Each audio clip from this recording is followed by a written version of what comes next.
President and PM's disputes on Jewish state bill may put off early elections.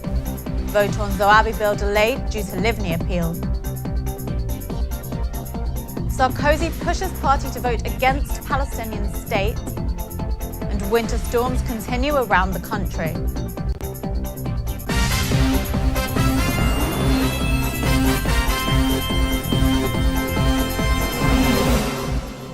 Shalom and welcome to the Jerusalem Post News. The top stories for November 26th. A dispute broke out between President Rivlin and Prime Minister Benjamin Netanyahu over the controversial Jewish state bill yesterday. Speaking at a conference in Eilat, Rivlin said the bill plays into the hands of the very people who wish to slander Israel. This squabble could force Netanyahu to keep his fragile coalition together. Rivlin, who has repeatedly spoken out against advancing the next election, will decide who will form the next government. His strong criticism of the Jewish state bill could persuade Netanyahu that it's not an issue on which to initiate an election. The bill has sparked heated discussion across the political spectrum. This law is anti-democratic and could be used for legitimizing racism and discrimination against Palestinian citizens of Israel. It is not really needed for the Israeli population because there is, of course, agreement between all of us here that it is a Jewish and democratic state. And of course, it will not harm in any way the rights of the minorities. But it's another tool in the hand of the Supreme Court judges. A vote on the controversial Haneen Zoabi bill has been delayed due to an appeal by Justice Minister Tzipi Livni. The Knesset was supposed to vote on the bill today, and if passed, it would enable the legislature to remove the Balad MK from the Knesset immediately and permanently. Zoabi has a history of controversial activity in and out of the Knesset, including participation in the 2010 Gaza flotilla on the infamous Mavi Marmara.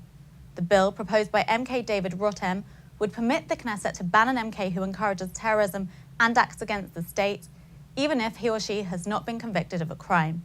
A source close to Livni said the bill raises heavy legal questions that require clarification. Former French President Nicolas Sarkozy implored members of his UMP party to vote against a motion for Palestinian statehood in France's parliament on December 2nd.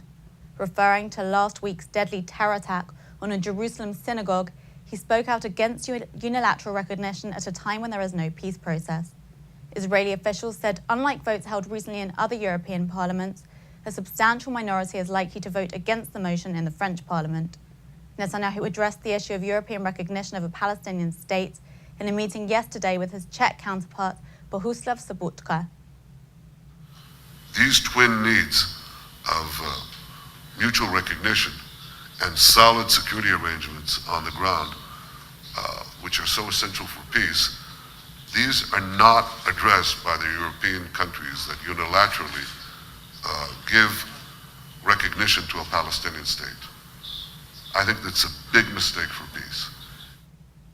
And heavy rainstorms continue to batter Israel from north to south today, leading to heavy gridlock, road closures and rising water levels, especially in the center. Serious gridlock was reported during rush hour on dozens of roads across Israel, though by midday the National Traffic Police said that most of the intercity highways were running freely.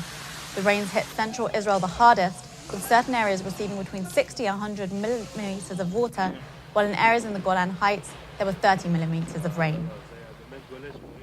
And that's it for today. We'll be back tomorrow with the top stories from Israel. Until then, shalom from the Jerusalem Post studio.